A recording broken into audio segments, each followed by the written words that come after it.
दोस्तों, आज के इस वीडियो में हम बात करेंगे, क्या भगवान का भी कोई भगवान होता है। तो दोस्तों, वीडियो शुरू करने से पहले आपसे हाथ जोड़कर विनती करता हूँ, प्लीज वीडियो को पूरा देखना। दोस्तों, क्या आपने कभी सोचा है, जिस शक्ति ने इस ब्रह्मांड को रचा, जिसने पृथ्वी, आकाश, सूर्य, चंद्रमा, तारे बनाए, जो सर्वशक्तिमान कहा गया, क्या वो भी किसी और के आगे झुकता है? क्या भगवान का भी कोई भगवान होता है? क्या वह परम शक्ति भी किसी की भक्ति करता है? या फिर कहीं ऐसा तो नहीं कि भगवान भी किसी और परम सत्य के केवल एक अंश हैं? एक सवाल जो सदियों से ऋषियों, मुनियों और भक्तों के मन में उठता रहा, क्या परमेश्वर का भी कोई ईश्वर होता है? और आज हम इसी रहस्य के द्वार को खोलने जा रहे हैं। शास्त्र कहते हैं, एकोह बहुश्याम, मैं एक हूँ पर अनेक रूपों में प्रकट हो जा। ब्रह्मांड की रचना एक ही परम चेतना से हुई, जिसे विभिन्न नामों से पुकारा गया।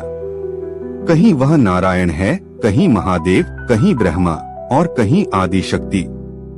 परंतु जब यही चेतना सृष्टि, पालन और संहार का कार्य करती है, तो वह अपने विभिन्न अवतारों या स्वरूपों में बंट जाती है।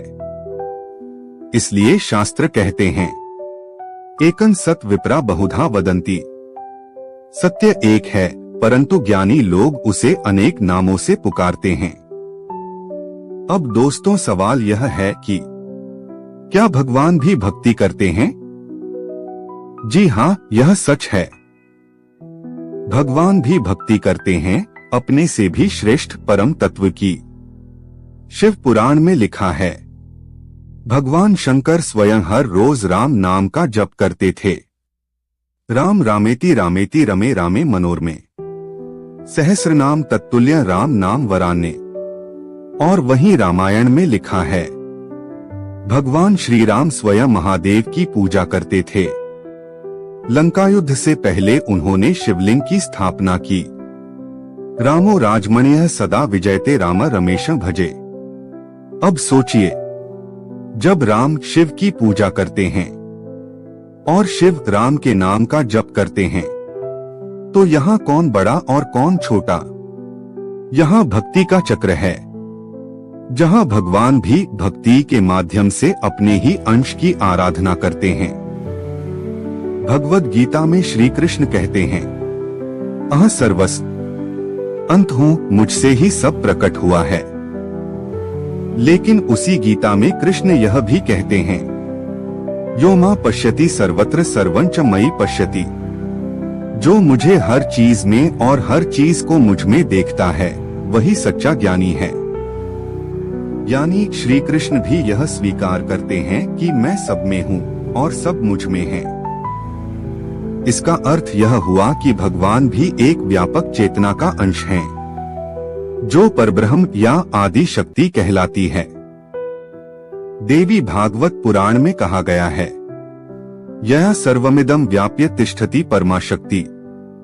वह परम शक्ति ही सब देवताओं में व्यापी है।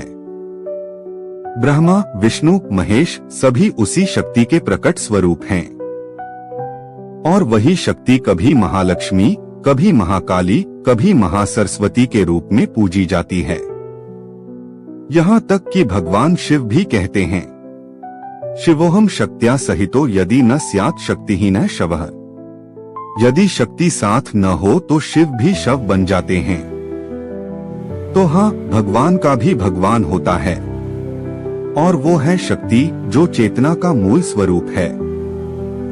एक कथा है, जब विष्णु और ब्रह्मा खोजने निकले शिव को। दोस्तों, एक बार ब्रह्मा और विष्णु के बीच विवाद हुआ कि सृष्टि में सबसे महान कौन। तभी आकाश से एक अनंत ज्योतिस्तंभ प्रकट हुआ। विष्णु और ब्रह्मा दोनों ने उस ज्योति का आदि और अंत खोजने की कोशिश की, पर कोई न पा सका। तभी उस ज्योति से प्रकट हुए महादेव और बोले, मैं वही परब्रह्म हूँ, जो न आदि है न अंत। तुम दोनों उसी सत्य के अंश हो। इस कथा से यही सिद्ध होता है, भगवान भी उसी अनंत चेतना के रूप हैं, जिसे कोई नाम नहीं दिया जा सकता, वह परम है। भगवान का भी भगवान होता है, पर वह किसी व्यक्तिगत रूप में नहीं बल्कि परम चेतना के रूप में है।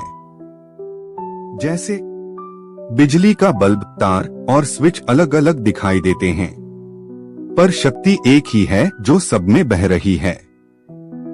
उसी तरह ब्रह्मा, विष्णु, महेश, कृष्ण, राम, देवी सब उसी एक परब्रह्म के विभिन्न रूप हैं।